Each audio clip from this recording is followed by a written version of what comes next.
Are you going to be in darkness for the show?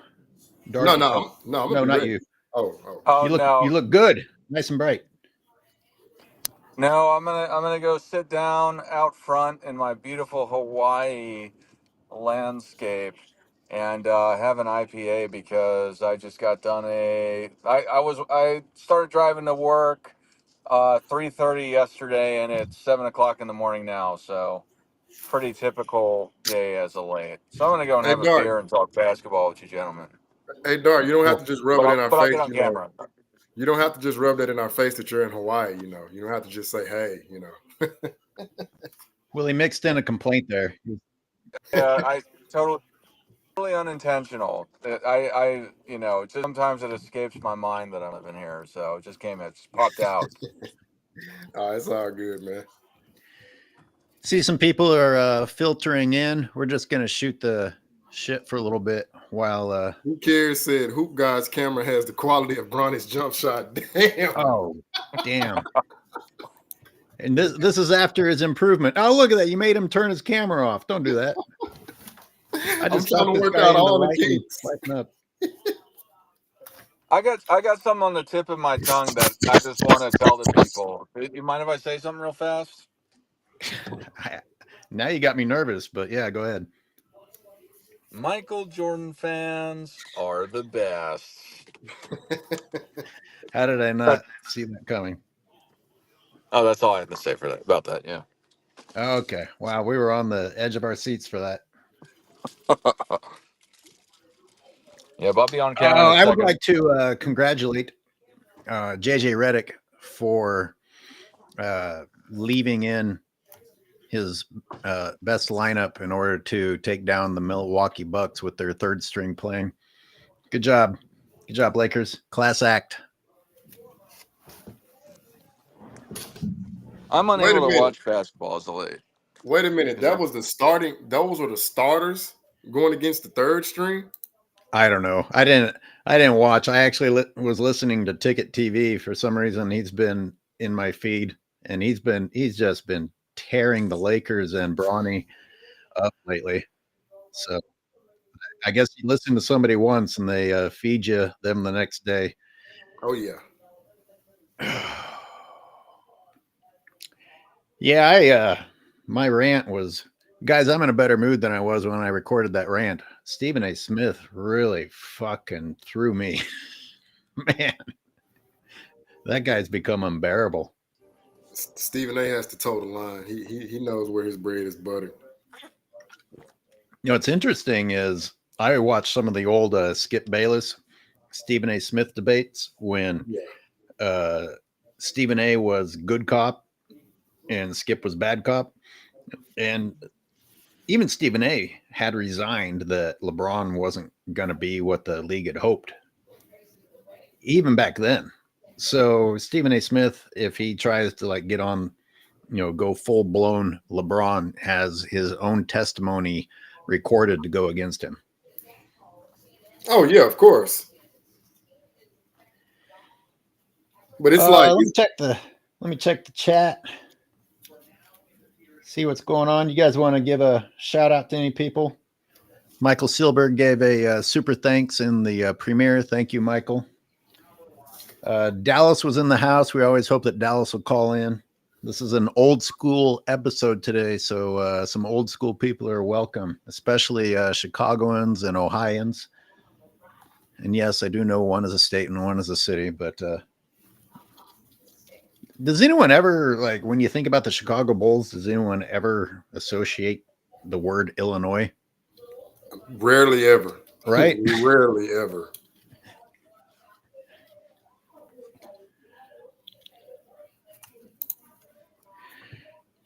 So, one of my motivations for today is that LeBron fans like to give LeBron credit that he pulled the Cleveland Cavaliers franchise out of obscurity.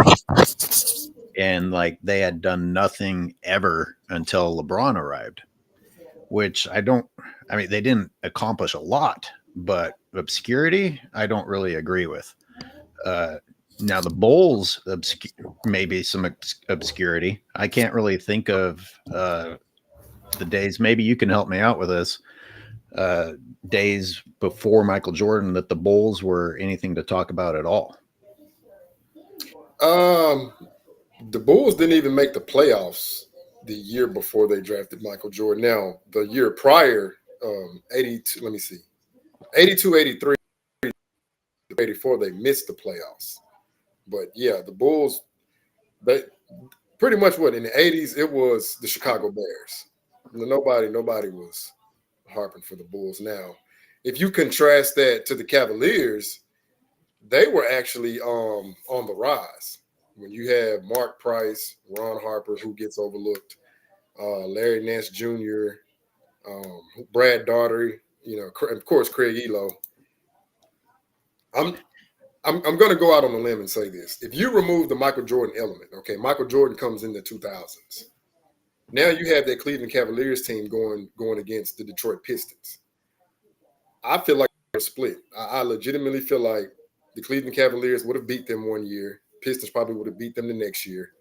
And getting to the finals, that's just a toss-up. But just knowing that you would have a Cavalier team getting to the finals, well, that couldn't be overlooked. I think that would be very significant to talk about. Because like I said, if you run down that roster, starting with Mark Price, Ron Harper, Elo, Daugherty, I forgot the Sanders guy name. I mean, I know his last name, but not his first. Yeah. That These phones. But yeah, guy with the Hawaiian shirt on. He's just throwing this in our face, man. Really got It's a pineapple shirt on. I've got to watch Dart destroy people in the post. I just need to see it. 6'4", 250. Yeah, Dart, you got to start. I'm probably 260 now. I haven't weighed myself in a while. I'm a big boy. You got to start providing us some footage.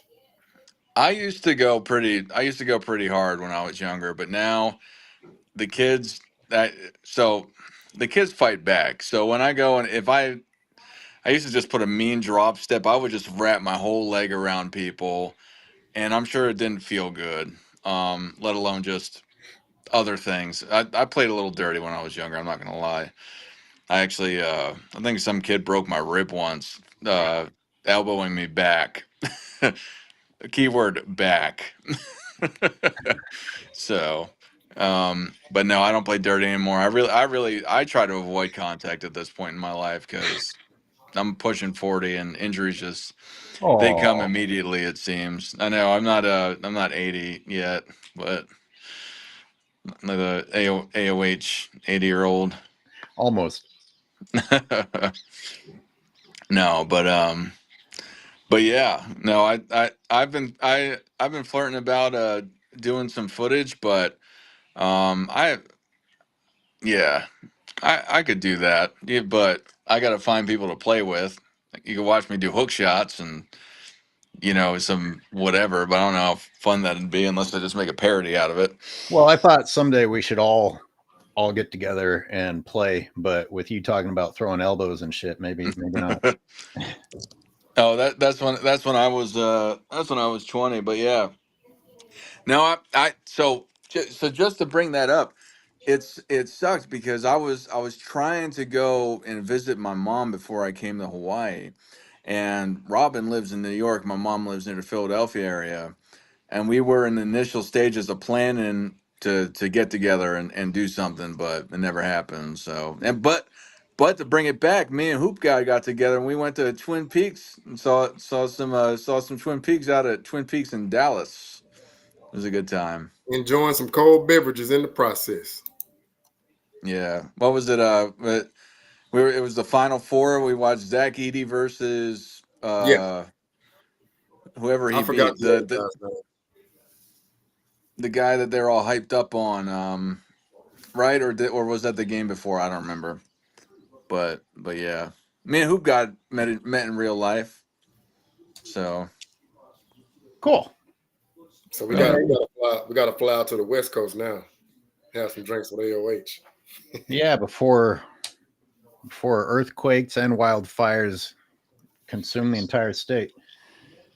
I'll probably be in the Bay sometime. Probably I don't know. I make my way around the world. I like to call myself an international man of mystery. I threw the call-in link up just in case we have anybody that needs to get something off their chest about Stephen A. Smith and JJ Redick and Bronny before we move on to today's topic. One of the reasons I pre-recorded that was because it derailed me so badly the other day getting upset about Stephen A. So maybe we should just move on. Let me play a clip. I'm trying out something new here. So I'm going to go to this scene. So it should take over the screen.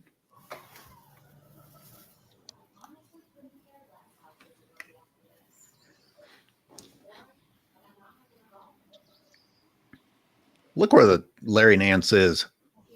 When they talk about this era has more athletic, freakishly athletic and gifted guys, like, man, please.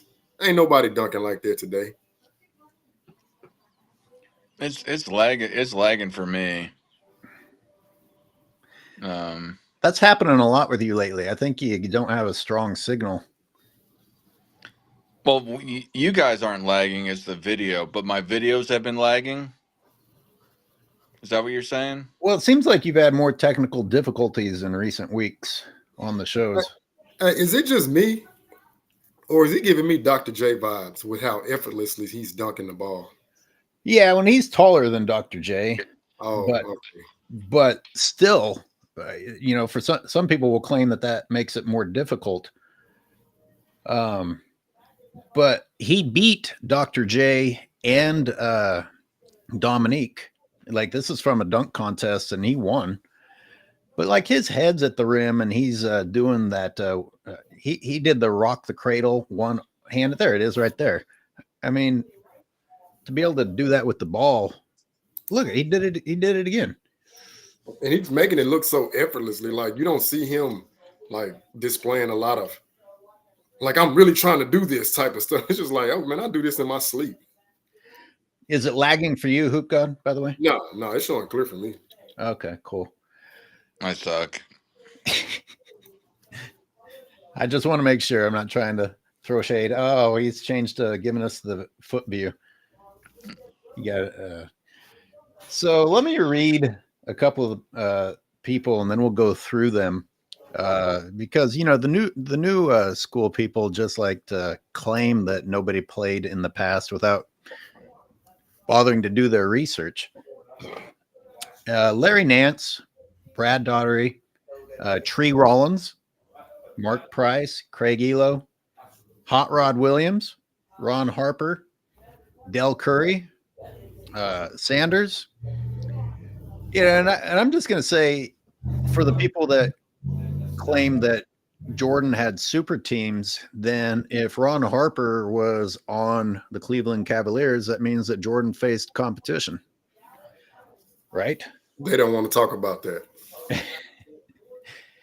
I'm going to read a couple of things about Larry Nance. Larry Nance was 6'10" and a dunk champion, but despite his ability to dunk amazingly and easily in games, he had a very beautiful, graceful jumper. Brad Daugherty. You guys will have to help me with some stats here. He's listed at 7 foot or 7'1", depending on the source, and I've seen his weight go from 245 to 275. And then I heard the announcer when I was watching the playoff game say that he was 7'2". I don't know.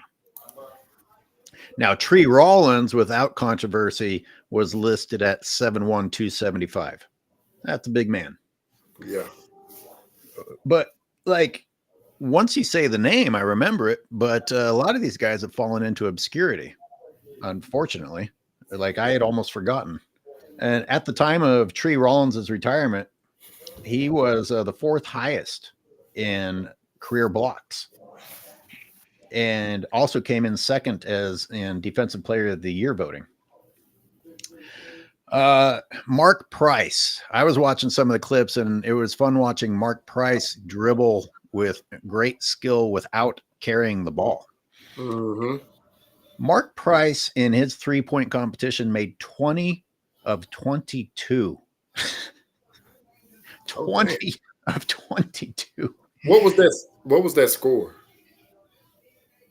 I don't know, but it was like near the end of his career. It was like the 1994 All-Star.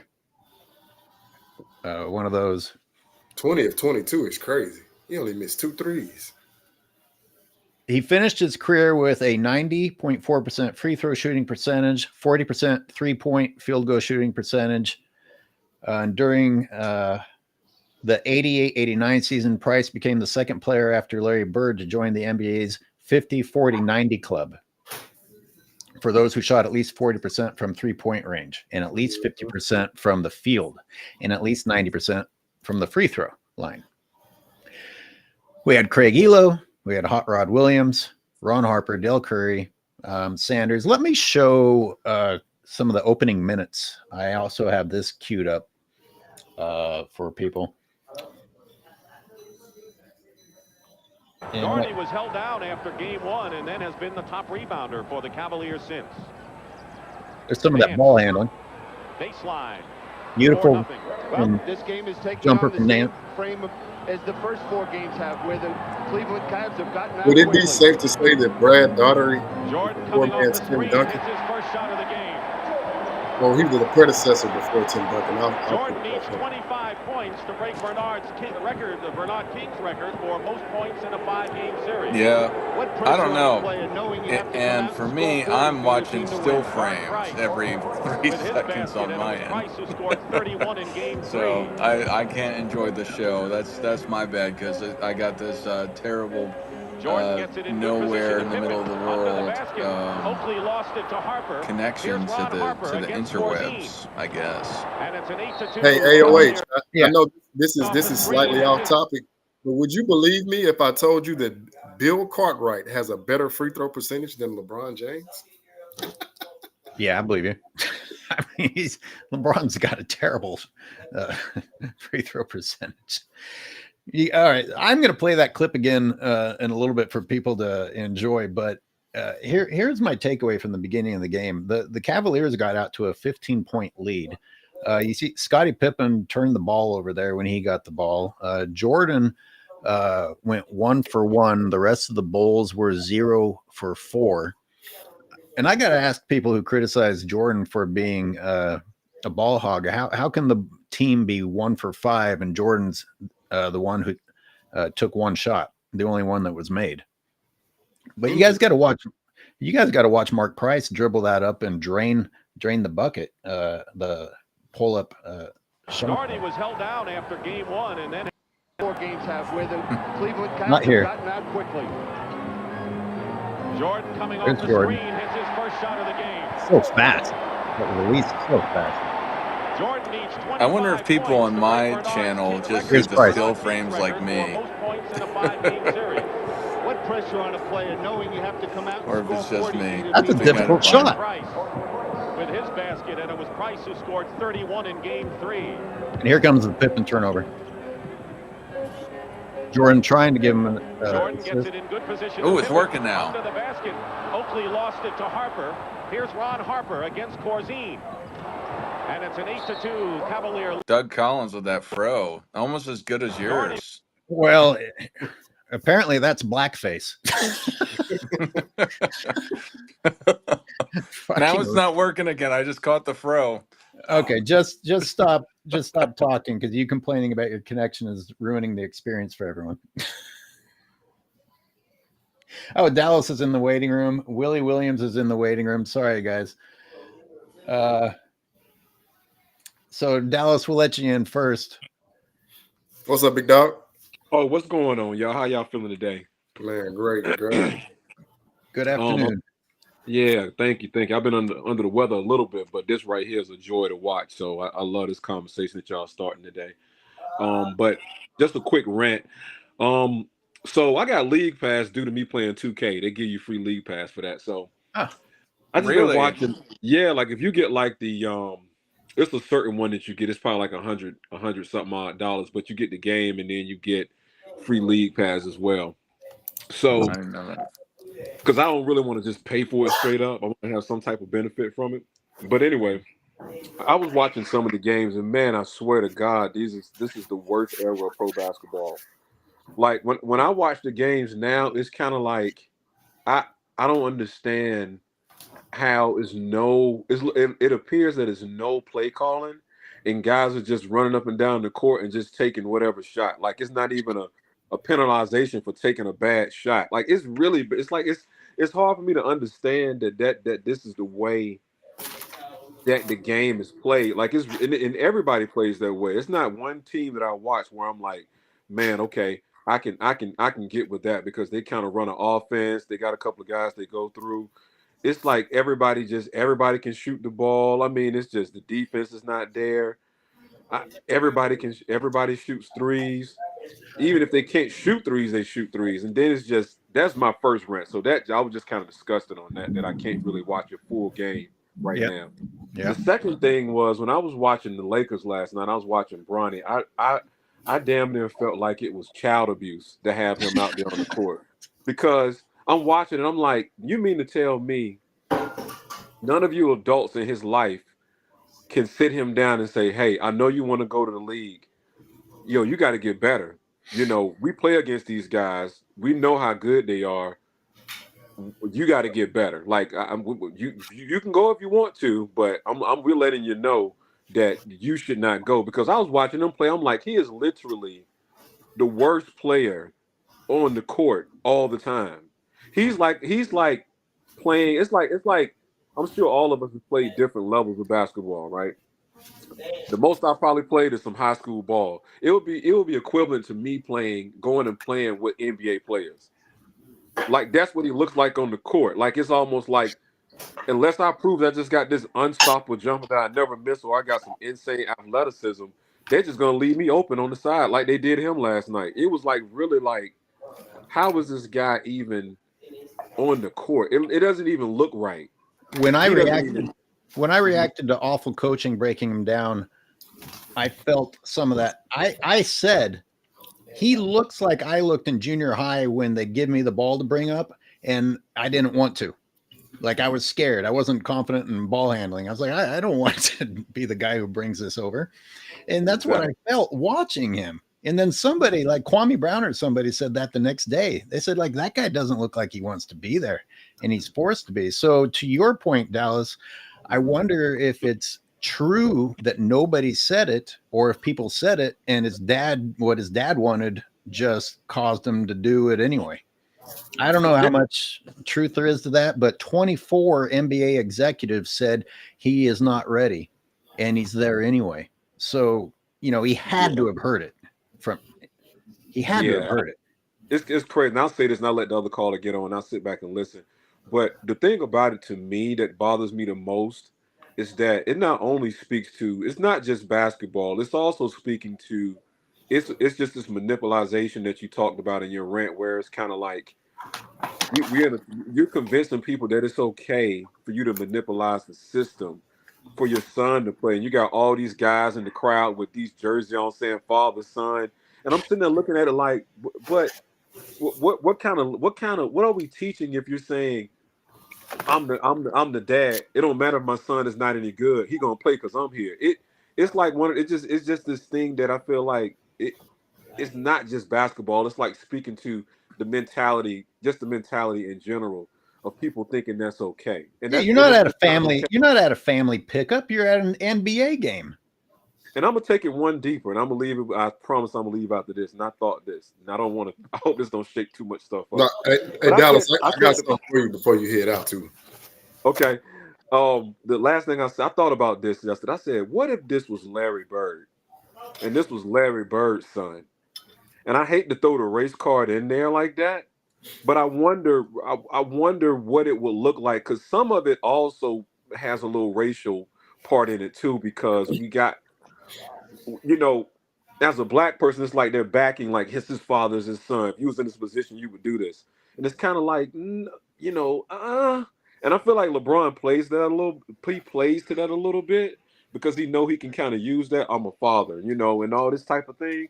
And I wonder, like, would it be the same outrage if this was would it be outrageous if this was Larry Bird? If Larry Bird was in the league and he brought his son in, and he was operating the same way within a legendary what do you call it? A legendary team like the Boston Celtics and did the same thing. I wonder what the conversation would be like. And I'll leave that with you guys. And I'm listening, Hoop God. Can I answer? Well, real fast. Can I answer that as the only white guy on the panel? Hey, Dallas, get you some for those allergies. Get you some of this. Oh, what is this? Soursop or something? Sea moss. Sea moss. Oh, okay. That looks like some seaweed. That what I But thought? anyway. Hey, Willie, I'm going to let you in a second. Don't lose hope. Dart, you had something to say? Oh yeah, no. I really, if you want to bring race into it, I'm not going to speak at length, but just to the point of it is that Larry Bird and LeBron James have two wildly polarizing, different personalities, and that's. I'm just going to leave it at that. Larry Bird would have never done that. I'm not gonna talk about the race aspect of it, but Larry Bird, I believe, wouldn't have you. I think he had, and a lot of people may criticize me about it, but I guess I'm in a safe space. I think Larry Bird had a lot more character than LeBron does in respect to bringing his son in, who might not all the way be ready to be pushed as hard as he is. And it's really not about Bronny; it's about LeBron pushing himself. You know what I'm saying? So, but I don't think Larry Bird would have tried to push his son like that if he didn't feel he was ready. The journalist tried to bait Larry Bird to get more upset about Isaiah Thomas and Dennis Rodman's comments, and Bird wasn't interested. Yeah. But if he had the mentality that today's players have, he could have really just used that as kindling to push a racial divide if he wanted there to be hatred and separation. He could have really just taken that and run with it, because it almost seemed like people wanted that to happen. They're like, oh, this will be juicy. And Bird was like, nah, I'll shut this down. Yep. Well, I'm going to let Willie Williams in. Dallas, it's always a pleasure. Feel free to call back in if you'd like. Certainly. I'm going to sit back and check out this good show, y'all. Thank you. Hey, grab some elderberry, too. I just thought about that. I've been taking those. I took some lozenges this morning. I feel good today. Just this whole weekend I've been all stopped up. But can I bring my elements to the show? I could use some advice, too. Yeah. Bring it all to the table, man. Anything to keep it going to the doctor, because I'm telling you, it's a scam. They want I don't go to the doctor. They want you to pay this exorbitant amount of copay. It's like, damn, can you at least diagnose me first? That's facts. I don't go to the doctor. Can't remember last time I went. Willie, you are on, making me nervous with the black screen. Last time someone threw porn up on the screen on. Hey, can y'all hear me? Can hear you. Okay, how y'all fellas doing this morning or afternoon? Great. All right. So I got a question. It's probably more up Hoop God's territory and how he liked to be more technical with things. The hype with LeBron James and Bronny playing together, I kind of feel like that's coming to an end, and it's going in the way that Bronny's been playing is getting. I feel like it's getting to a point also to where it's the NBA is not going to be able to market that. Now, do you think that? So the question is, do you think that because of his poor play, that all this hype and stuff would die down, and he would probably kind of fade into the weeds and be what we in the NBA would more treat him like we expected him to be treated because of how he played? Absolutely, because you can market and hype and do all that, right? Like, I'll use Michael Jordan, for example. Yeah, we know that there was a certain element behind him pushing him, but he also put in the work. So he exceeded the expectations to a sense. But what they're doing with this whole LeBron and Bronny thing, it's like they're trying to obfuscate you away from the production and just like AOH said, and make it a family function. Oh, this is the first father's. No, we don't care about that. Can he play? If you can play, you're out there. But if you cannot play, you're taking up a roster spot. And we know, what is this guy notorious? What is he notorious for doing? I don't have enough help. I don't have enough help. Oh, maybe it's me. We need a playmaker. why is your son taking up a roster spot on the bench then, sir? Like we don't need to hear any of this commotion, confusion when they're on a 5-game losing streak. No, we don't need to hear that because you clearly went above and beyond to get your son drafted. And another thing I want to add to that, a lot of people ask me about this. They say, well, wouldn't you do that for your son? Okay, cool. Let's just play that game. What's going to happen when he's not qualified to hold that position? Are you going to keep holding his hand? Or are you going to let him grow up and be a man? Because I'm like this. Hey, if you want to go that route, fine and dandy. If he does not meet the qualifications, then what are you going to do? Didn't Stephen A. Smith essentially okay all of this when he says LeBron James has earned this, and we all know that Bronny doesn't deserve to be in the NBA? Isn't by extension he saying that it's okay to have a team that isn't as good as it could be, and that the franchise should suffer because LeBron James has earned that? Jerry Bust is rolling over in his grave. I just want to say that. There's no way. But LeBron has earned that. No way possible.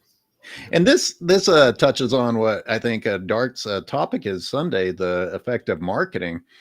I couldn't not talk about it with Stephen A. Smith, because all these guys and the LeBron fans keep saying what LeBron has done for the game and that he's an ambassador of the game. And that all sounds good, but can you give me some specifics? Can you give me some specifics? None exists. Wait, what he's done for the game? Yeah. So he made flopping. He's made flopping essential in a negative way. The super teaming, the complaining, and what else? I'm missing something. I know those three for sure. Oh my God, we got Michael Silberg. We got Michael Silberg in the waiting room. He's going to have a full-blown 5-page memo that he's prepared for us. So strap on. Real fast, I just wanted to add, I had mentioned this on one of the recent live streams that one of your recent live streams, AOH, I believe, or maybe it was Precision Hoops. I don't remember. I'm usually driving around when I'm calling in. But to take the Scaps word that he likes to use, LeBron James is an ambassador. Really? Yeah. Anyway. Well, I'm glad we had the big build up for that one. All right, I appreciate you guys. I'm gonna get out of here and let Michael do his thing. Salute to y'all. Y'all take care. God damn, your delivery is like as good as steam engines, man. Silberg, which topic are you gonna start with? I'll start with the LeBron James tweet and what I think's going on with that. What, not wanting to travel? Not wanting to. I think what LeBron's doing is he's actually he's communicating directly with Adam Silver, but he's putting it out in public to try to add pressure. Right. So sure. He's got to have. Of course, he's got Rich Paul. He's got Clutch to call, the front office and try and get them to do what he wants, which of course Adam Silver is going to do for the most part. But if he doesn't do if he doesn't respond right away to Rich Paul, then LeBron can go out there and put a tweet out, and basically whatever he says is kind of assumed by all the fanboys and Stephen A. Smith and all of the paid fan commentators to be, legitimate. So I think that's what's kind of going on. It's kind of like, it doesn't make any sense. Why this exactly would be something you would talk to your coach about, right. I think he's just talking straight to Adam Silver, trying to build extra pressure by putting it up publicly. Which is very unclassy. That's not what an adult. That's not what an adult does. You're stacking the deck before you even have a conversation with somebody who is supposedly on your side, and you still aren't willing to just have a straight, fair conversation about it. You've already decided what the answer should be. You don't even want to hear Adam Silver's side of it because you're already building up the army to tear down whatever Adam Silver might have to say about it. I mean, and we don't know what happened behind the scenes. We don't know what happened with the Clutch Sports office and the commissioner's office before that. Maybe he did. Maybe he actually did ask Adam Silver for some concession, and he just wasn't getting the response he wanted, or wasn't getting a response fast enough. So then, he basically is like, okay, well, I'm going to be a bitch, and I'm just going to, put out a question as if, I'm just like thinking off the top of my head something, when Right. he's really trying to generate pressure. That's some cowardly shit. I think it's gross. Oh, yeah. And I got some other takes on the other stuff we were talking about with Clutch. I mean, with Clutch Sports and their players, it's just straight playbook for them to generate fake demand or fake interest by dropping the one or two kind of little news things about how some team is interested. It's just completely fake. It's completely made up and fake. And they have other Clutch clients back it up to try and make it seem legitimate. They did it first. I mean, they did it with LeBron, obviously, when he was trying to milk Jeannie Buss for more money. And then they did it with Draymond, the fake interest from, of course, from the Lakers, Clutch, and then also from Sacramento. I don't know if that was, but it's just fake. I mean, I would have loved to have seen the actual demand for Draymond Green on the open market if Dunleavy hadn't just in the first second of the draft of the free agency, put that been amazing. Anyway, and then they just did it with Bronny. Fake demand. It's not real. It's just a story. It's made up. Bron, they make this stuff up.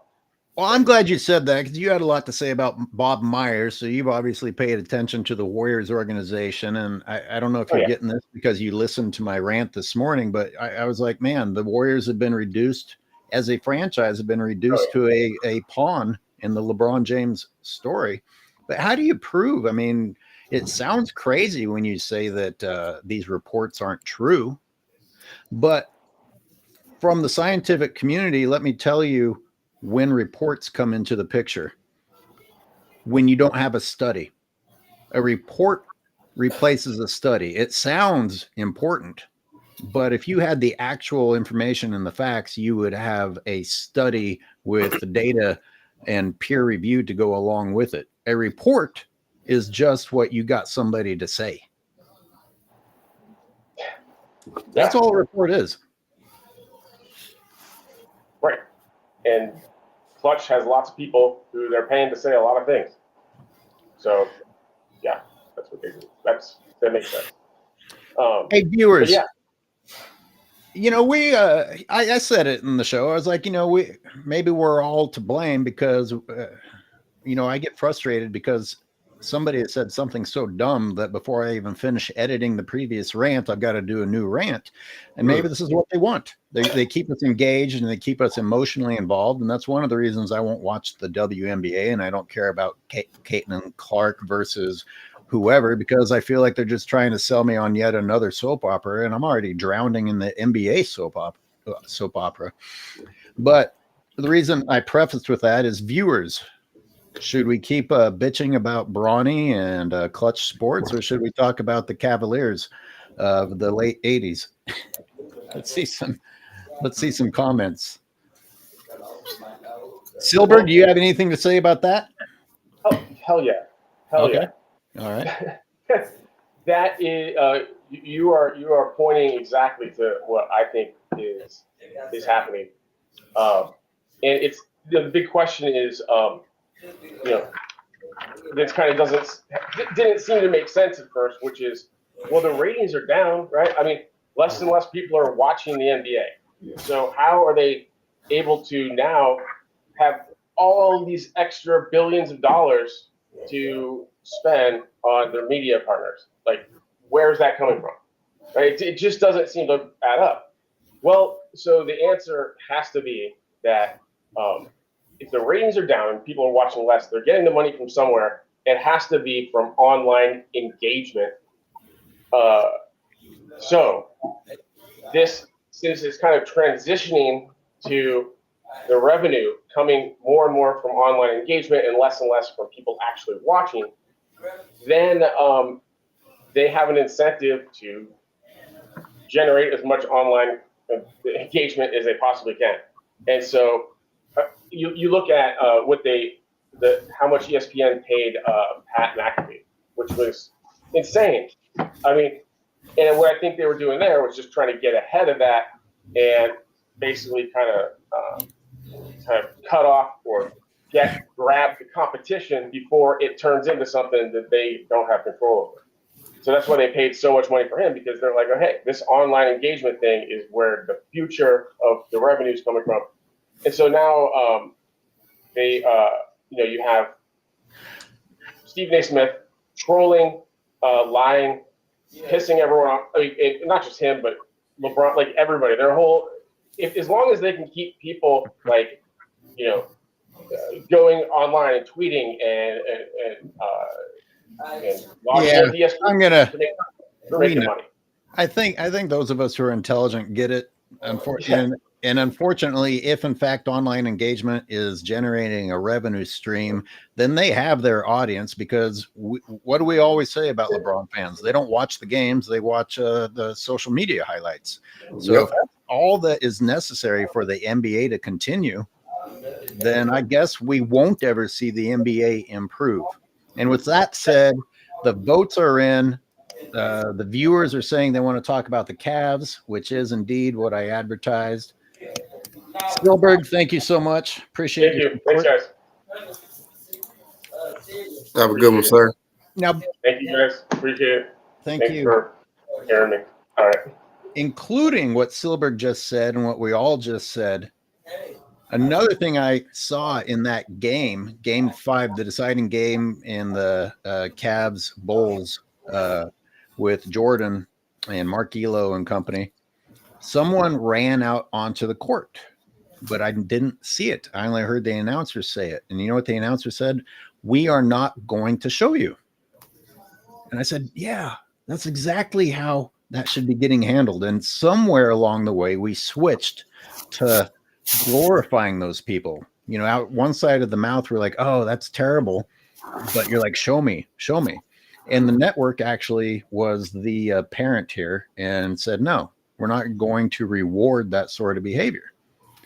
And it's a sign of the times. That was cool. That's great. Don't encourage that sort of shit by showing it. So that was one other takeaway from watching the Cavs and Bulls in '88. I was born in 1987, although Yep. you might believe I was born in 1930 for how much fandom I have for George Mikan. Do you have that much? Yeah, I guess so, yeah. More so than the average NBA fan, I'll tell you that. Oops, Scott. Oh, I was about to ask if you fell and needed help. No, I was having some issues with my lighting. I didn't charge it up all the way. What do you say for those that are just tuning in? I'm going to play that opening minute as long as I queued it up. Let's show everybody Larry Nance really quick. Yeah.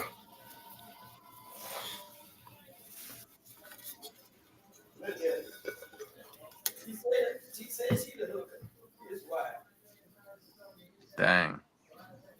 Oh, yeah, I remember this one. I mean, that's graceful effort, Wow.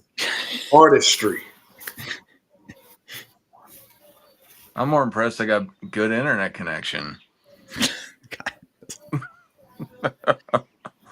It looks like a combination of Picasso and Michelangelo, just pure art. I mean, a 6'10" dude that can do that, I don't want him dunking on me. Break my goddamn head. Break my neck. I mean, how many 16 guys are dunking like that today? You know who's a great dunker? Doherty was held down after Oh, game well, one. here's some And then noise. Well, yeah, Hey. you don't know what the noise is from because of your delay, right? Hey, AOH, do you got any clips of Mark Price splitting the double team? No, man, I didn't. I had so many. This restream didn't allow me to hardly upload anything. I had all kinds of preparations ready for today, and then I couldn't even show it. So I'm gonna have to just do like a game reaction. Okay. But I was reading about how Mark Price kind of revolutionized Yeah. screwing that up. Go ahead, tell us about it. No, that's what I was just gonna mention because like I say, a lot of these young kids out here, you know, they would say, oh, today modern day players, they can just do all this. I'm like, bro, go check out Mark Price used to just split those pick and roll screens and double teams like effortlessly. I mean, just one quick dribble, he gone. I'm like, the difference between those guys and today, they were vertical players. They had a little horizontal game, but it was boom, boom, boom, get downhill. These guys, it's all horizontal. That's fine. That's nice. But how many points is all that dribbling worth? Like, I'm not impressed with all that. Like, nah, I don't care about none of that nonsense, man. Yeah, you got a nice handle, but you can't finish. So you're a liability. Okay. The next time I play that clip, I want people to hear a little thing that they said after Jordan drains his first shot. And they're like, imagine the pressure that he feels knowing that if he doesn't score at least 40, his team is not going to win. Oh, wow. Oh, wow. I got a caller, and it's Dan Meyer. We'll see what Dan has to say before I play the clip again. Hey, shout out to Sports T in the chat. We see you down there, baby girl. What's Hang on, fellas. 1 second. I'm having a problem. Okay.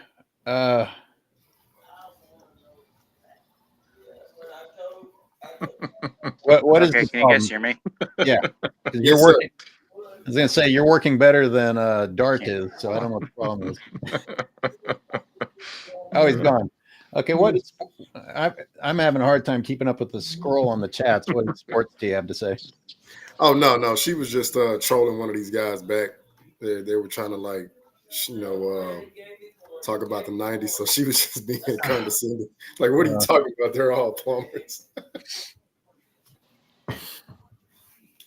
I gotta. So wait, AOH. So Mark Price was the second guy to join the 50-40-90 club. What did that say? Let me read it. Yep, second player after Larry Bird. Okay, yeah, that makes sense. That makes sense because Bird was the first, and then Mark Price came in the 80s. Okay, yeah.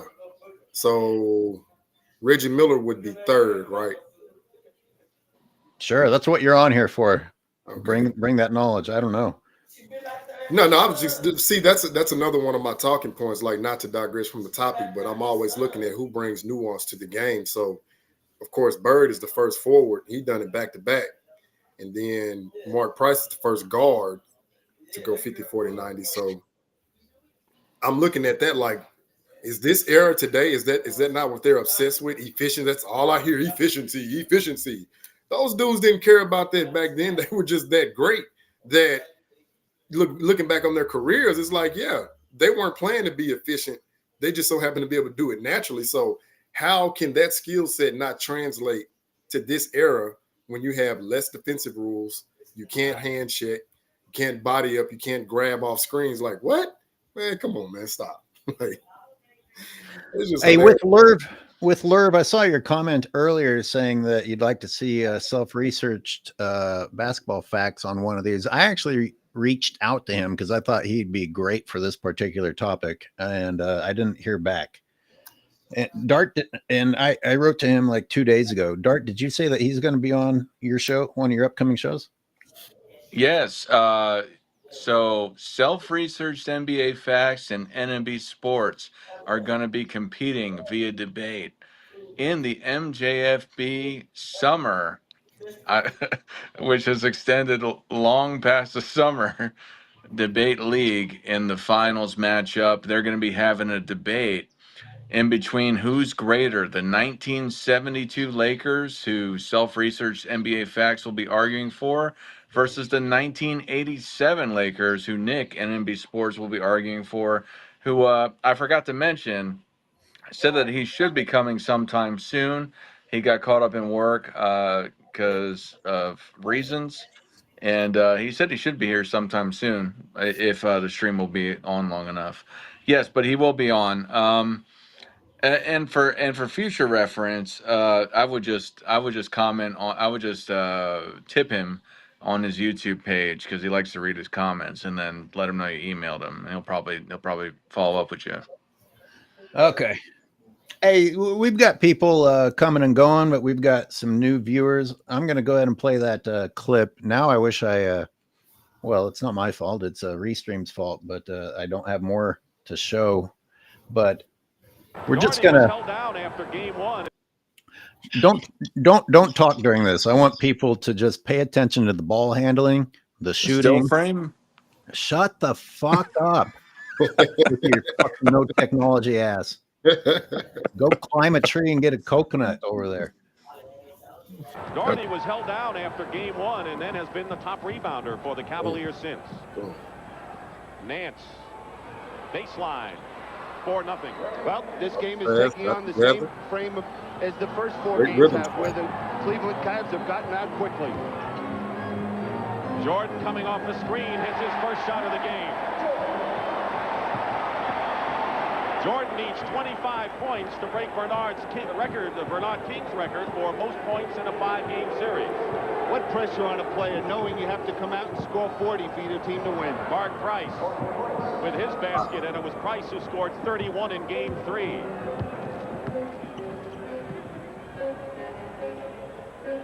Jordan gets it in good position to Pippen under the basket. Oakley lost it to Harper. Here's Ron Harper against Corzine. And it's an 8-2 Cavalier lead.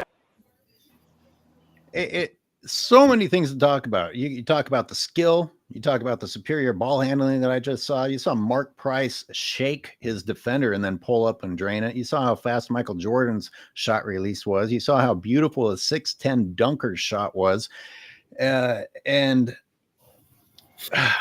you saw the dunking. You saw Ron Harper. You heard them say Mark Price had 31 in game 3.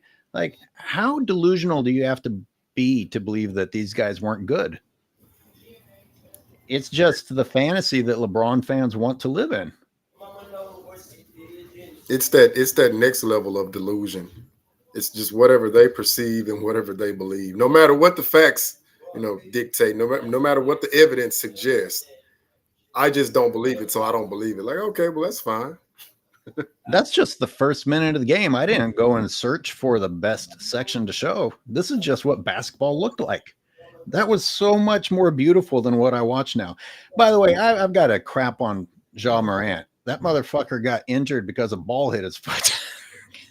I don't want to hear this bigger, stronger, faster shit. Someone threw a pass and it hit him in the foot and he went out of the game. Wait, what? Yeah. Oh, man, you guys didn't see that? Oh, somebody was trying to bounce pass. It hit Ja in the foot, and the guy went limping off to the locker room. Yeah, that happens to me nowadays at my ripe old age of under 40. We've never seen anything like it. We've never seen anything like it. Where are my Illinoisans, my Chicagoans, my old school Cavalier people that would like to tell us what it was like watching Michael Jordan rip your heart out, and how far, if I understand correctly, if they had followed the path that the Bulls took, that means that one year the Cavaliers would have next faced New York, and the other year that the Bulls beat them, they would have faced the Pistons. Mm-hmm. And the Pistons were who prevailed in both of those years. So ultimately, the bottom line is you had to be better than the Pistons. We got some people calling in. You guys got a response to well, hose? All right, it's spelled with an H, so I'm not gonna assume it's Jose. Hose. No, it's Haas. Haas is the one more guy. Oh, I thought that was an E at the end. Damn, no, talking about old. No, it's straight up Hoss. What's up, Hoss? Yeah, it's Hoss. And listen, Michael Hoss. Jordan fan, Michael Jordan fans is right. I'm the guy that says, and one more thing. Just one more. And I say that 5 times in a row, so you can't cut me off. Okay. Yeah. And an S does not look like an E, so I don't know what's wrong with me. All right, Haas, what do you want to talk about?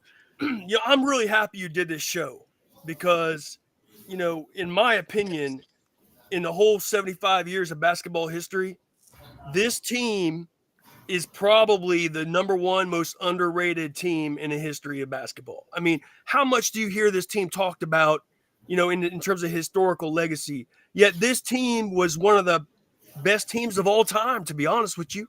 They just ran into the bad boy Pistons, the Celtics, the Michael Jordan Bulls. I mean, this team ran into like buzzsaws every single playoffs, some of the best, greatest teams in the Eastern Conference all time. And if it weren't for those teams, this team would definitely have multiple championships. Thank you, Haas. And yeah, I mean, great ideas are the only kind I have. So yeah, for sure. No, I'm kidding. What movie? But I mean, this team reminds me, in terms of the makeup of the team, it reminds me a lot of the I don't know, let's just say the 2004 Detroit Pistons. In the sense that they didn't have like a single superstar player, right? They didn't have one guy that was like the alpha on the team. True. It was just a bunch of either star players or like super good role players, elite role player types. Are you personally connected to Cleveland or Chicago, or are you just does that team just? No, I just remember that Cavs team, and I remember that them being not talked about as much as they deserve. You know what I'm saying? So how far do you think they could have gone if they had managed to get past the Bulls? I think they could have won it all. I mean, all they needed to do was just win the Eastern Conference, and they would have easily won the finals. Remember, the Bulls didn't even beat the Pistons at that time. So you're saying that with their physical makeup, they're a better matchup against the Pistons than the Bulls were. Possibly. I mean, they had more bigs than the Bulls did back then. I mean, you think about Hot Rod Williams and Larry Nance and Brad Daugherty. They had 3 legit bigs on that team that could stack up with the Pistons better. Some 275-pound guys on that team. Multiple. Oh yeah, for sure. But what I was going to say was that if you think about Michael Jordan's like all-time highlight reel, one in how I'd say how happy he was to beat this Cavs team. If you think about the last second Jordan shot where he took the ball, they inbounded the ball from half court. Jordan gets the ball, drives over to the free throw line and shoots that free throw line jumper at the buzzer. And then he's like fist pumping, as the buzzer sound. Do you remember that play? Oh, of course. The double pump. That play was against the Cavs. And that was, you remember Craig Elo trying to guard Jordan on the out of bounds play. They tried to double team him too, but Jordan got his shit off. And like, that's how excited Jordan was just to beat this team. Like, that's how good the Cavs were. And Ron Harper and the boys. It's a great point. I just assumed that everybody knows you're talking about the shot because it's literally called the shot. That's right. So I should have had that clip up. There's multiple angles of it, but 2 interesting things I want you brought up 2 interesting things here. Larry Nance and Craig Elo were trying to stop Michael Jordan on that play, and it wasn't just Elo. Right. And I always expect LeBron fanboys to come at me for saying that Jordan was fairly reserved and didn't celebrate everything he did. And point that play out, because there were a few times where Jordan's emotions built up enough to where he celebrated, such as when people were fouling the shit out of him and he dunked on him anyway. Yeah, and you could say the Dikembe Mutombo finger wag. Yeah, and that was pretty mellow, to be honest, but true. Still. But to your point, getting past these Cavs was a monumental achievement, and he was stoked. They lost every regular season game against that team. That's true. So yes, they really did overcome something in order to beat that team. and sadly they've just been washed away. Right. Yeah, I appreciate that you appreciate them. Yeah, and you even had guys like Ron Harper. Ron Harper could have been the alpha on that team because he was the young star. He was the young star just coming up. And then they traded his ass to the Clippers. Why did they make that trade? Why did they trade Ron Harper to the Clippers? That don't make no sense. I think he got injured, if I'm not mistaken. No, he got injured on the Clippers, I think. Oh, okay. Never mind.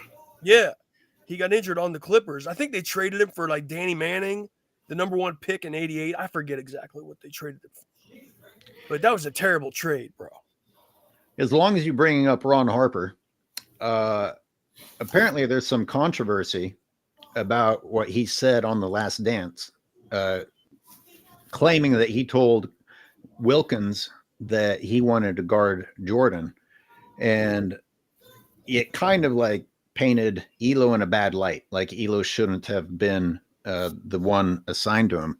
And I saw an article that got Elo's perspective on it. And Elo was like, well, I'm a little bit surprised. I was surprised when I saw that in the show because I never heard Harper say that. Lenny Wilkins said, I never heard Harper say that. And Elo was actually known as a great defender, and Jordan complimented his defense. And they went on to say that they actually let Harper rest on defense so that he could be more of an offensive threat.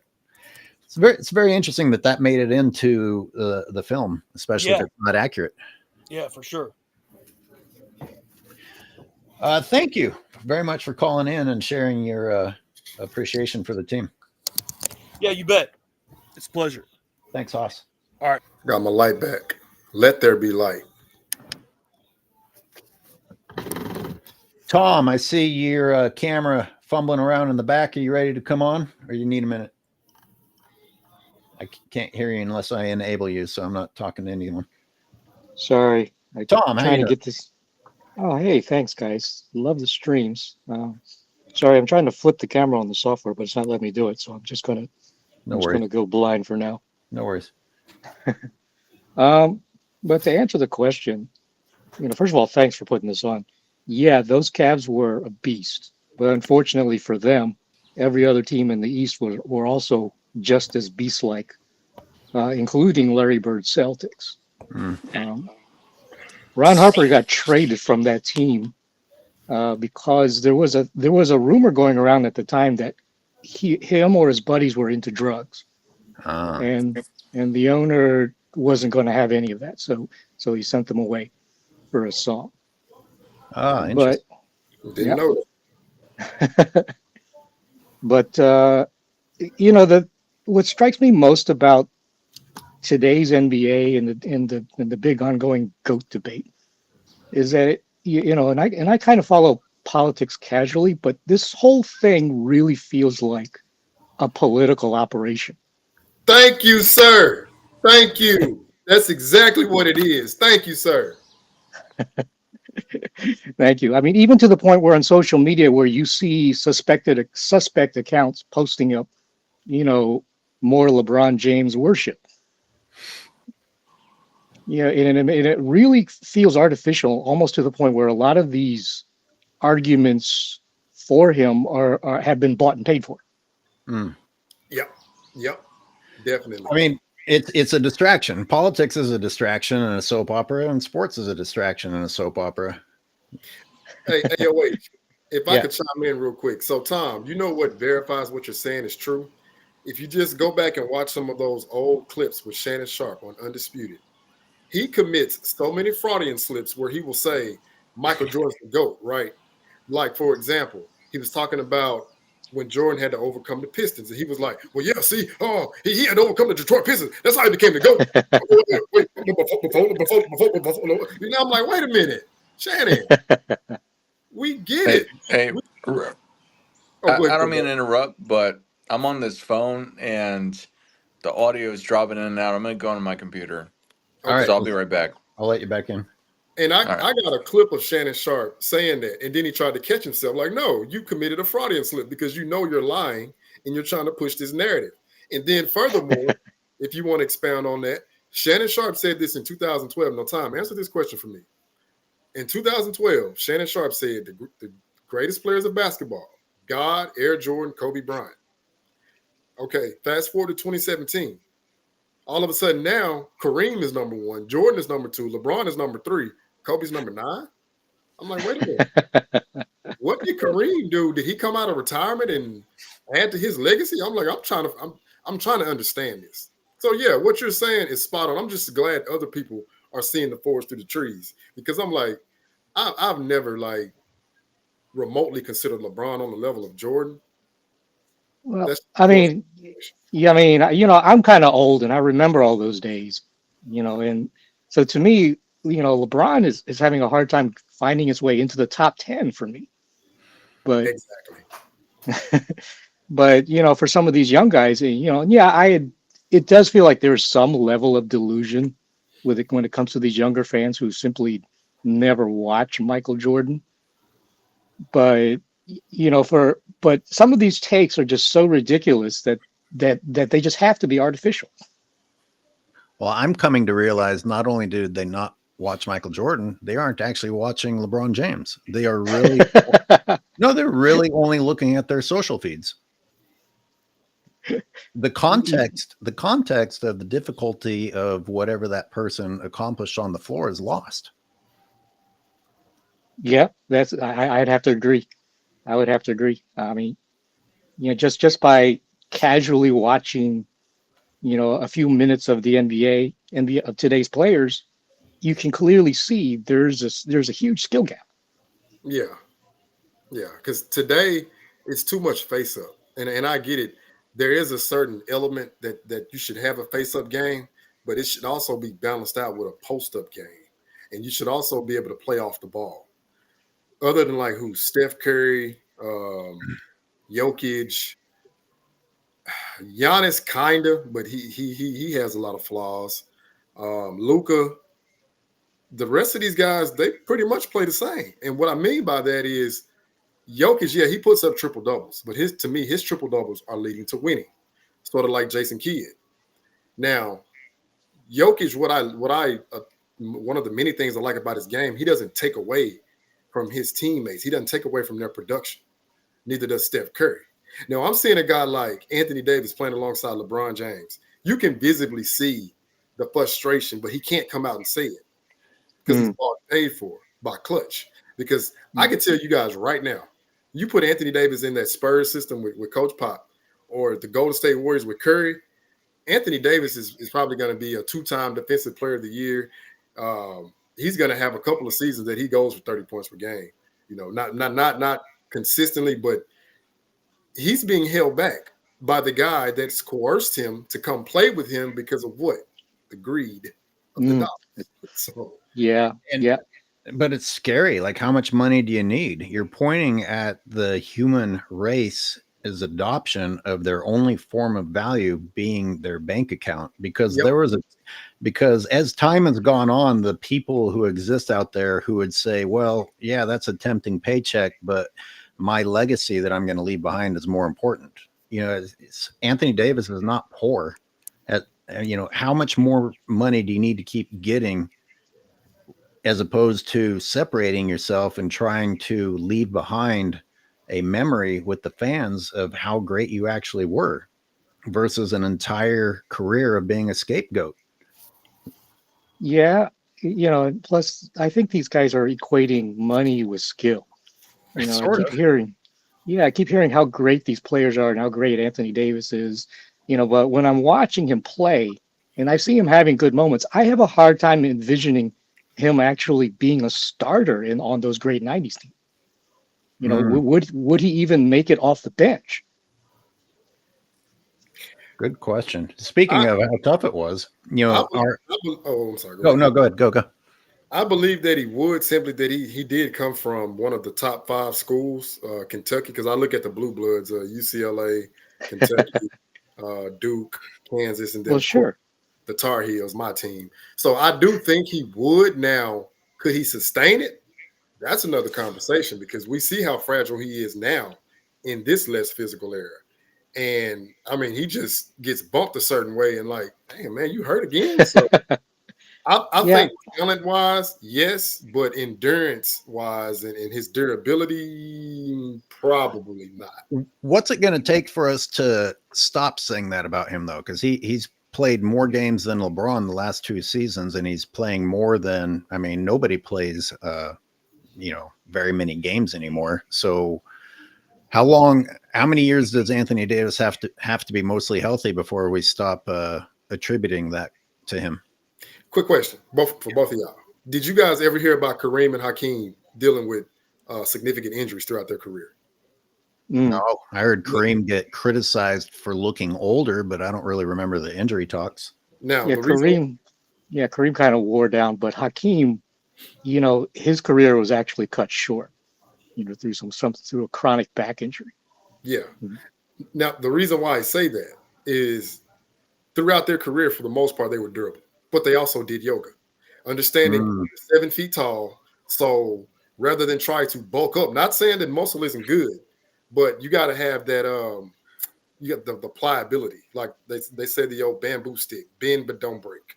So yes, doing yoga, Hakeem doing yoga, and for the most part, I mean, eventually, you're going to deal with some type of injury, but for the most part, they were durable. I've never considered them to be as injury prone as Anthony Davis, and I think with Anthony Davis, he's trying to bulk up, but like, okay, you might need to learn how to stretch out certain areas in your body.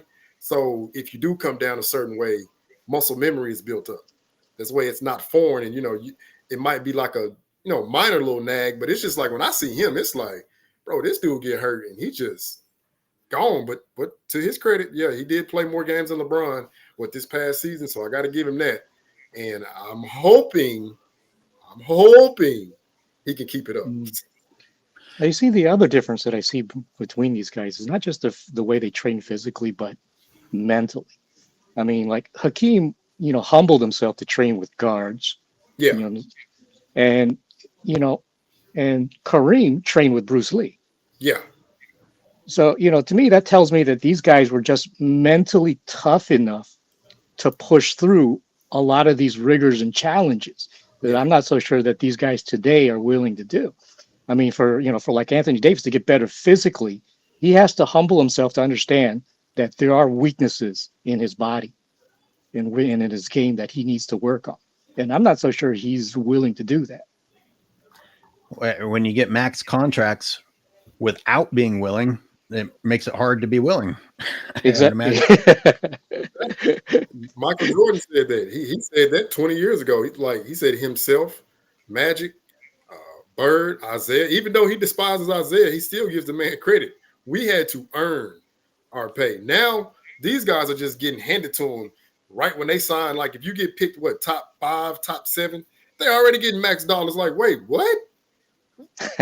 So he said they have no incentive to, go out and train hard and earn it because they're already getting paid. It's like, no. And if they do live up to the hype, or at least somewhat, if they have a good season, then what do? They say, well, I expect more if you want me to keep producing, even though they already got paid. People who say these guys need to get paid act like they're playing for food stamps, or like they won't eat that night if they don't have a great game. These guys were paid handsomely from the beginning to produce.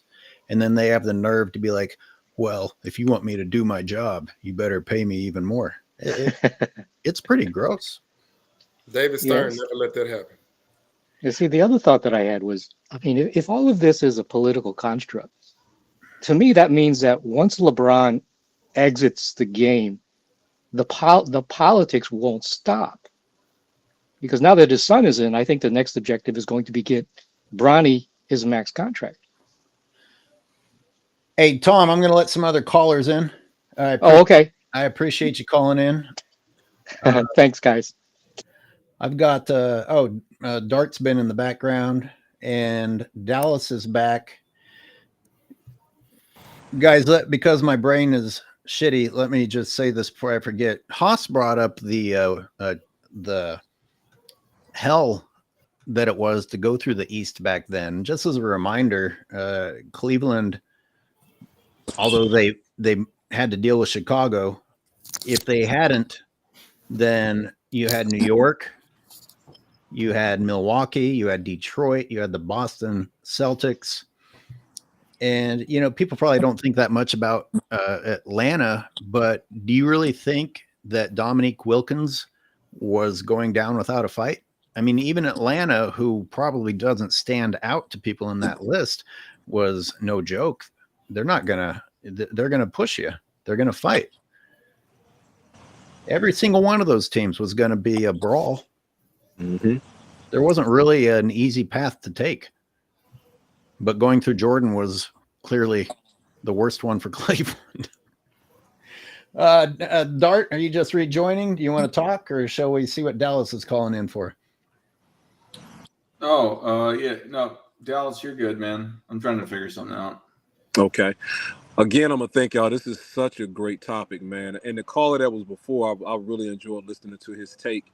And I want to. It's so funny you took the words out of my mouth, AOH, about Atlanta Hawks. I grew up in Macon, Georgia, and I was born in '77. So, Atlanta, you as a kid, you was always rooting for Atlanta. And the good thing about that Eastern Conference back then was that everybody had this small window of winning. They all got to a certain point. Like Atlanta, I think the one year they lost to Boston in the semifinals.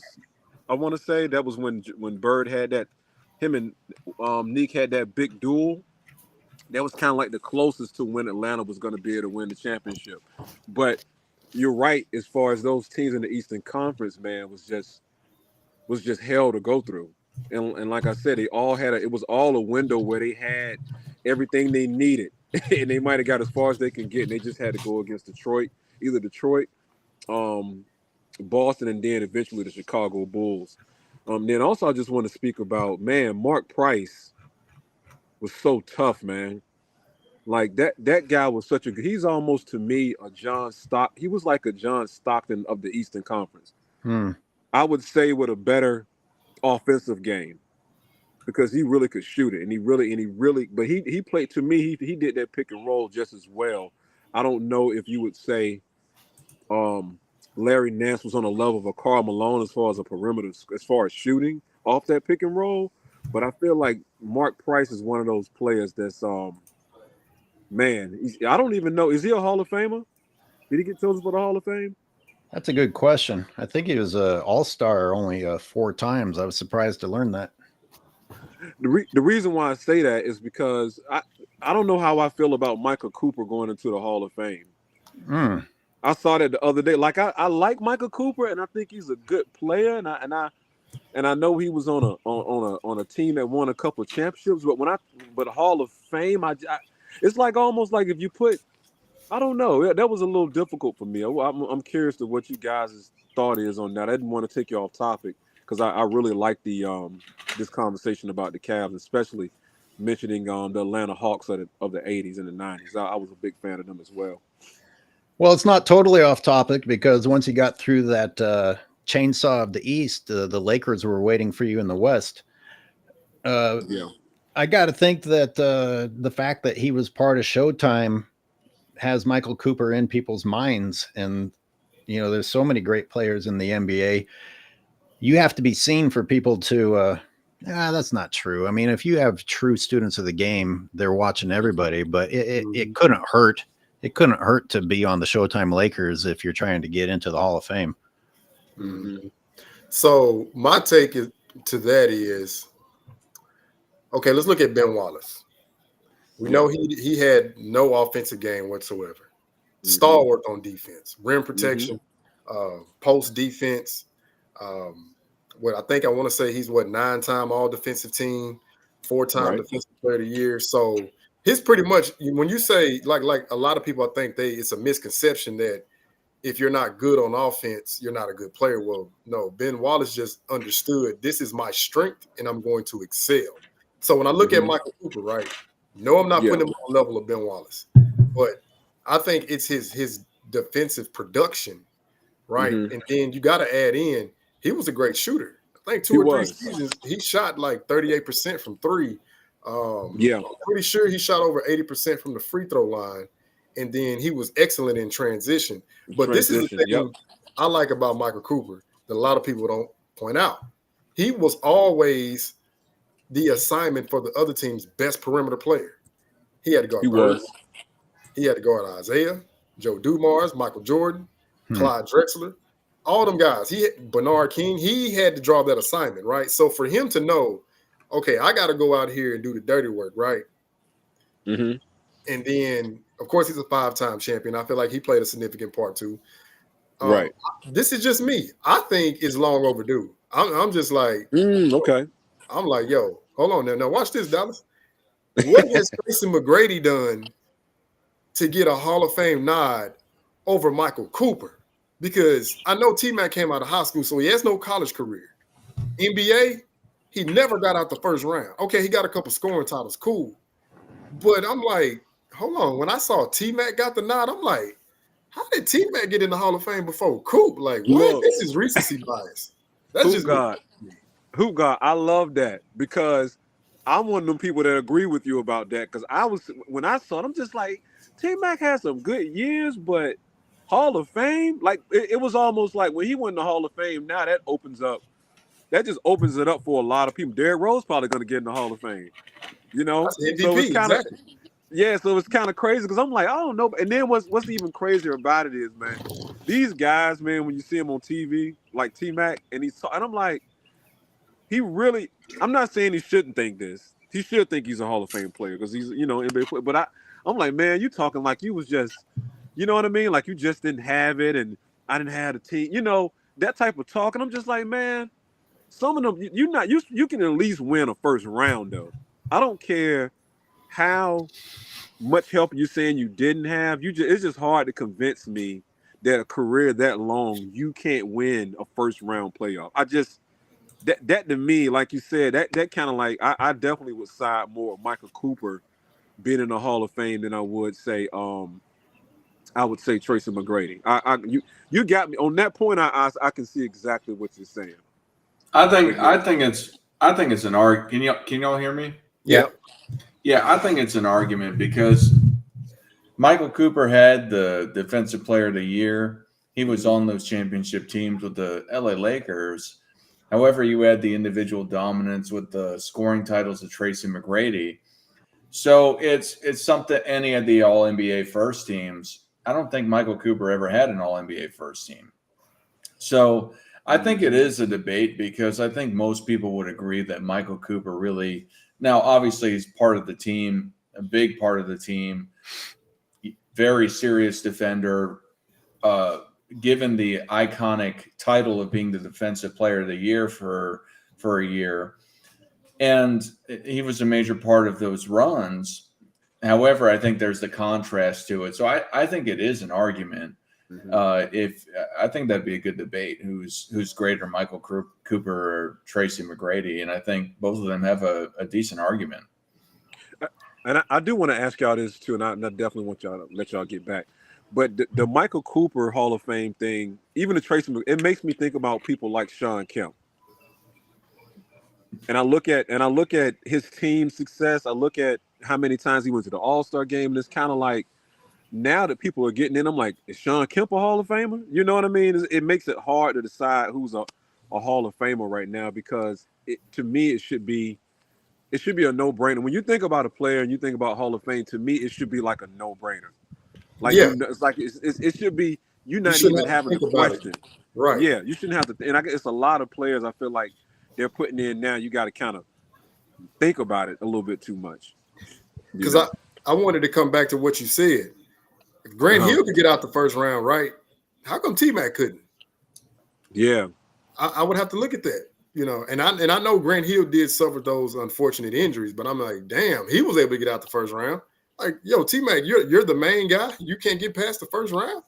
Yeah. And you know what's funny, Hoop God? If you go back and you look at the stats of those first round series, because I went and did that, it's not that good. His stats are not what he did. I mean, if you're just looking at the numbers on paper, he didn't play well.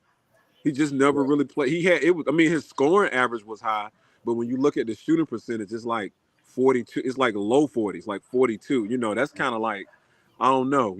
So that's kind of hard for me.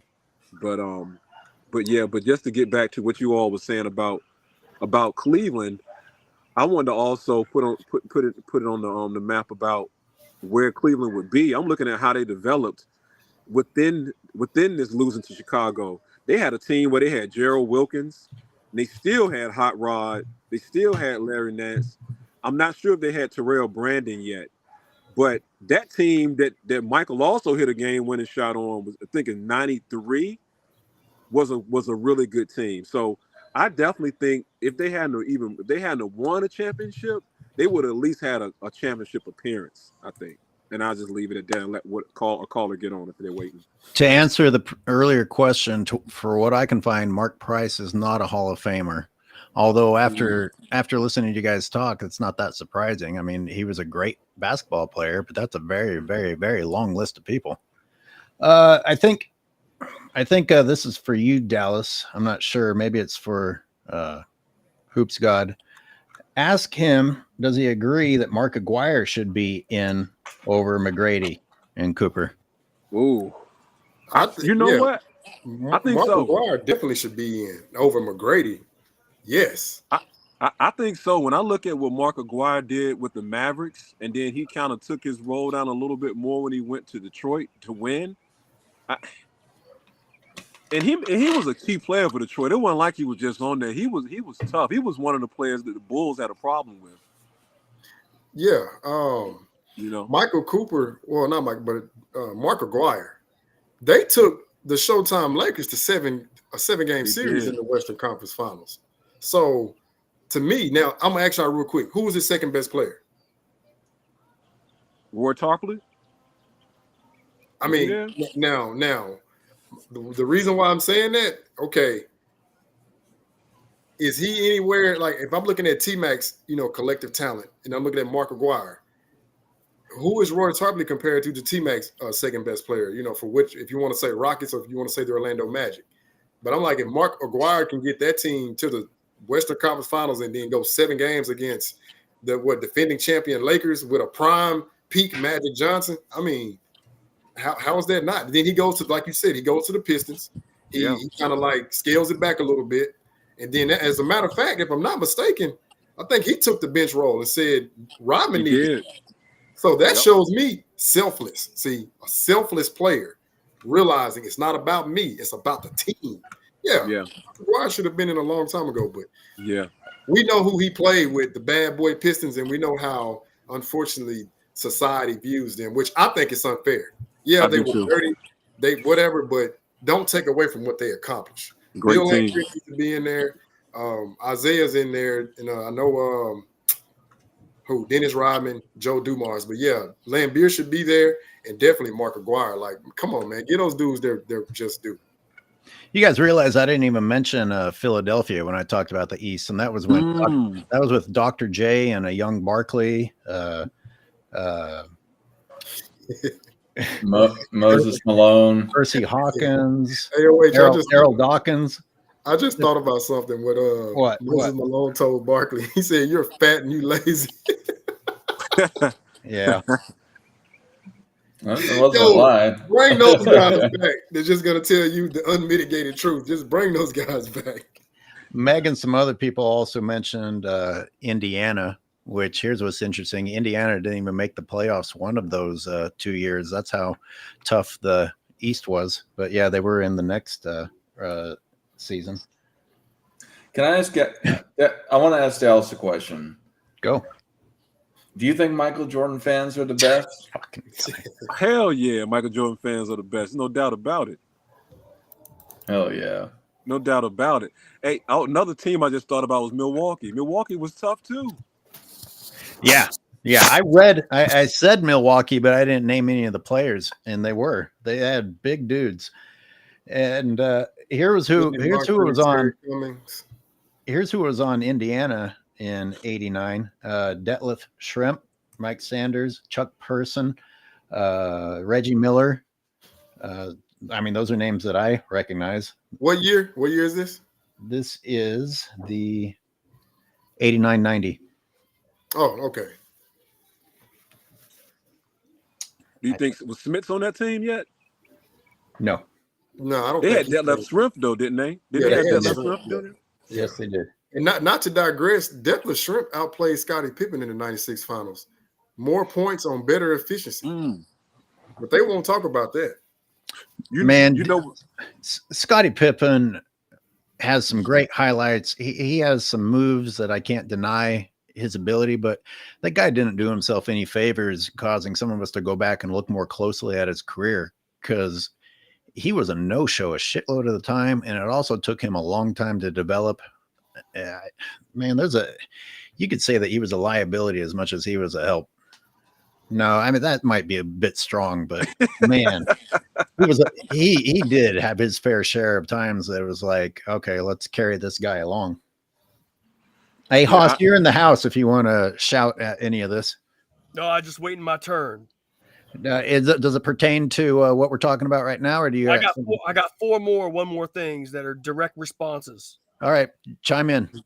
Okay, first thing on LeBron and the political angle. Okay, what people need to understand is that.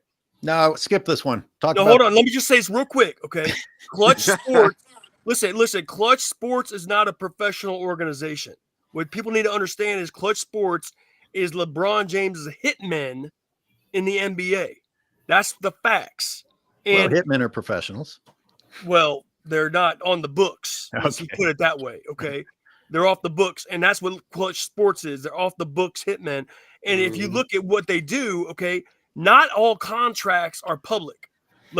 Clutch Sports has a ton of contracts with media members to basically pay the media to mouthpiece for LeBron. In fact, if you could just Google Shannon Sharpe and Joy Taylor actually exposed Shannon Sharpe as being a secret agent on the Clutch Sports payroll. Okay.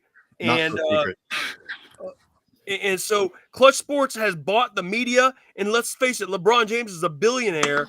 He has paid for his legacy. It's not a legitimate integrity-based legacy. He's basically paid for the whole legacy. And that's why the gentleman on the panel who said that after LeBron's career is over, there's going to be a bunch of stuff come out, a bunch of books being written. That will happen. Now, real quick on 3 other points. I'll make it quick, I promise. Okay. Anthony Davis is actually an absolute beast. I don't know who said it was trying to downgrade that man, but when he was on the New Orleans Pelicans, those years are actually, he's underrated on those teams. He was 4-time first team All-NBA, not second, third team, first team All-NBA on the Pelicans. He never got no burn in the media. And then he got injured on the Lakers a lot, but when he was in New Orleans, he played like 60 games basically every year, 65 games every year. You look it up. And so, and I would say this in 2020, in the finals in 2020, Anthony Davis deserved that MVP award. Oh, for sure. Mm-hmm. What happened was since LeBron James dominates the ball on offense, LeBron James would get all his points when they were up comfortably. Mm-hmm. Okay, when it was a close game, the ball was delivered to Anthony Davis to get buckets in the first half and the third. When LeBron James got all his points, the stat pad, they were already up 8 to 10 points, 12 points in those games. Yep. And so if you watch the games closely, all the important possessions, they were delivering the ball to Anthony Davis, and he would get the scoring. And by the way, his defense contributed to that win as well. So Anthony Davis was the MVP of that finals, and so LeBron got carried in that one too. Okay, right, let me respond to you before you move on to the next one, because I started doing. I've got this ongoing series looking at LeBron's teammates, and I was staggered reading his numbers from the Pelican years, and he was breaking all kinds of records. And in recent years, while people call him soft, that guy is playing both ends, and he is running up and down the court, and he is a beast on defense, and he's got all kinds of weapons on offense, and he is not a small dude. Like, his shoulders look pretty big to me, and he's got a 7'6" wingspan. And I have also downloaded all of the 2020 finals games in preparation for breaking those down. And you're absolutely right. The only reason the Miami Heat were hopelessly outmatched, even without the injuries, and then they lost their best, and then they lost their best scorers on top of that. The only reason it was as close as it was because of LeBron James's pursuit of stat padding. And then, as you said, Anthony Davis made sure that they didn't actually lose. That's my contribution to what you just said. I agree with everything you So said. let me get to Michael Cooper. Okay, I believe that Michael Cooper deserves to be in the Hall. I'm not sure about Mark Price. Like I said, I compared those great Cavs teams to the 2004 Detroit Pistons because you had all these players who were just right there on the bubble of the Hall of Fame, right? But not all of them made it. I think on that 2004 Detroit team, Ben Wallace is the only guy in the Hall. Is Rasheed in the Hall? No. Is Rip Hamilton in the Hall? No. All these guys on that team were not a lot of them were in the Hall, right? Good point. So the Cavs on that team, I don't think they had a single Hall of Famer. Is Brad Daugherty in the Hall? I don't think so, right? So all those guys were great, but they just were on the bubble for the Hall. But Michael Cooper, one thing about that is if you make 8 times all defense, I think that slides you in. I just have to say, because if I just looked it up, okay, there's fewer than 20 players all time who have been all defense team 8 times, fewer than 20. Okay, so if you actually can hit that 8-year mark on all defense, I think that slides you in, even if it's by the narrowest of margins. So I think that he probably deserves to be in there just based on the all 8 all defensive selection. By the way, he didn't shoot the ball too badly either. His 2-point percentage was above 50% from the field. And one final point on T-Mac, I will depart from you guys on this slightly. I don't think that his playoff runs are a reason to keep him out the Hall. I think that if you want to knock him for that, that's maybe a reason to keep him out of the top 75 list. Because NBA did that top 75 all-time list a few years ago, and T-Mac wasn't on that list. And I think maybe that's the reason he was knocked out of that list. But in terms of the Hall of Fame, man, T-Mac was one of the premier scorers of all time. I mean, that man, he could give you a bucket anytime, 30 points a game, easy work. You know what I'm saying? So I think he definitely deserves to be in a Hall. If you want to knock him for the playoffs, then keep him out the all-time 75 list. You know what I'm saying? Maybe put some other guys in there on like Grant Hill or Bernard King or some of them other guys. And the other thing is injuries also affected T-Mac as well. We can't forget about that. Just like Grant Hill, Bernard King, injuries kind of took him off the off the path. Yeah. And at 27, 28 years old too. So I just got to get my shit off on those topics. all good points. All good points. And, but man, I respect all the panelists because y'all are definitely old school basketball history aficionados, and so I respect everybody on the panel. Just slight disagreements here and there. And I don't actually think Mark Price should be in it. I thought he was a great example of there's a lot of great NBA players, and not everyone can get in. Yeah, right. You don't want to make it the Hall too big, otherwise it diminishes the greatest in the Hall. You know what I'm saying? Someone's got to be left out. Right. In fact, the people that are left out make it a great thing to be in, because the more great stars that are left out, that just proves how much of an honor it is to be in there. Thank you, Haas. Good stuff. Appreciate it. Peace. Hey, I want to know why FYF thinks Michael Cooper isn't a Hall of Famer. That'd be interesting. I just want to hear his take. Can I ask y'all one question? I'm gonna hop off and let y'all do y'all thing. Okay. Back to the Mark Price thing. I also had a problem with Chauncey Billups, to be honest with you, in the Hall of Fame. I know they got the one championship. I can see your reasoning for him, though. I can. So it's kind of like he was good. Like if you take away just his Detroit years, right? Yeah. He was only in Detroit, but what, 5 years maybe? 5, 6 years? 04, 05, 06, 07, 08. So, yeah, 6. Because 2009, he went to Denver and took them to the Western Conference. So, yeah, he was 6 years in Detroit. So, I'll say for 7 years, he was you probably can say he was you can say he was a top 5 point guard based on what he did. But at the same time, I look at what Mark Price did. I mean, if we're looking at the competition, we're looking at who his contemporaries are, what he did against those guys. I'm not saying he should. It's just like some of the guys they're putting in, it makes me look back at guys and kind of be like, well, if you're going to put Chauncey Billups in, then, it's a couple other guys we might got to look at a little harder, But I agree. I'll leave it with that, y'all. Man, I'm going to keep listening, man. This is some fly stuff, man. I need to correct myself earlier. You asked me if Rick Smits was on that Indiana team, and he was. I said he wasn't. He was. along with Detlef Schrempf. And this was 89, 90? Yeah. Damn. You know what's so cool about that? And I think that's what we love in basketball as fans. It's like how you looking at all of those rosters and know who those players, who those teams had. All of those teams developed into a championship caliber team at some point.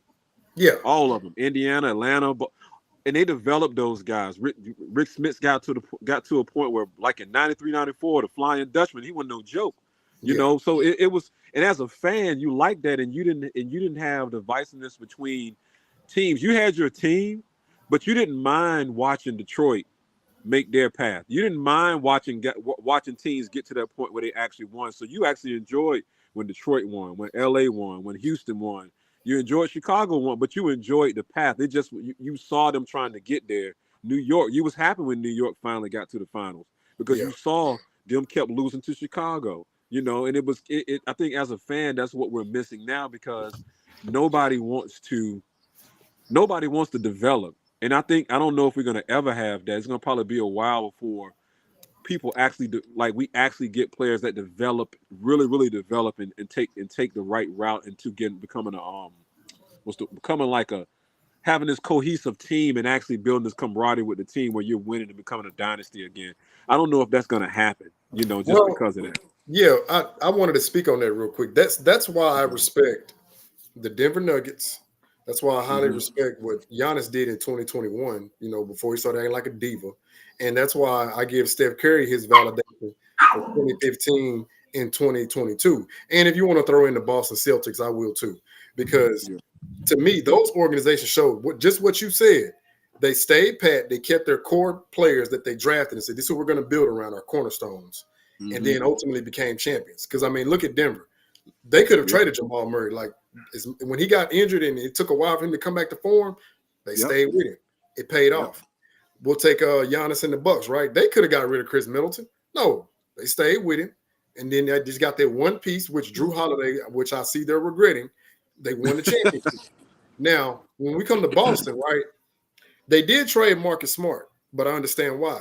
Because Drew Holiday had a higher basketball IQ. He could bring more than what Marcus Smart could. It paid off.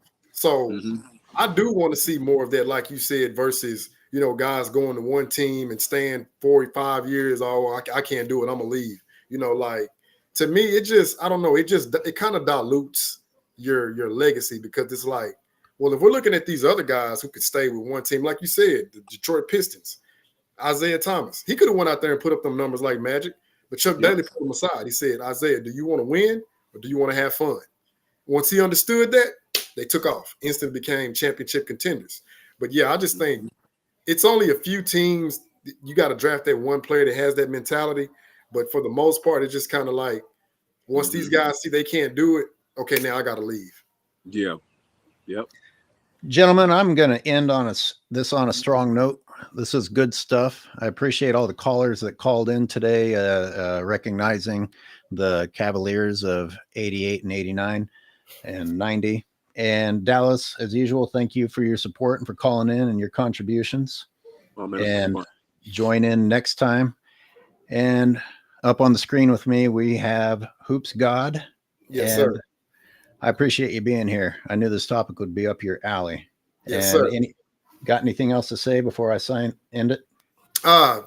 Man, just thanks for bringing me on. Always good talking hoops with you guys. And then when you bring in the comedic side, I thoroughly enjoy all of that, man. Hey, tune in to Precision Hoops. Normally going live either on Tuesdays or Wednesdays. Of course, on Sundays with Dart and Michael Jordan fans are the best. And my signature, it's imperative that we destroy these narratives, and I will continue to do that. Good stuff. Thanks, everybody, for tuning in. Appreciate you being here. AOH. Doherty was held down after game one and then has been the top rebounder for the Cavaliers since. Nance. Baseline. No dribble, just a pull-up. Well, this game is taking on the same frame as the first 4 games have, where the Cleveland Cavs have gotten out quickly. Jordan coming off the screen, hits his first shot of the game. Jordan needs 25 points to break Bernard King's record for most points in a 5-game series. What pressure on a player knowing you have to come out and score 40 for your team to win? Mark Price with his basket, and it was Price who scored 31 in Game 3. You got to score 40 for the team to win. Jordan gets it in good position to Pippen under the basket. Oakley lost it to Harper.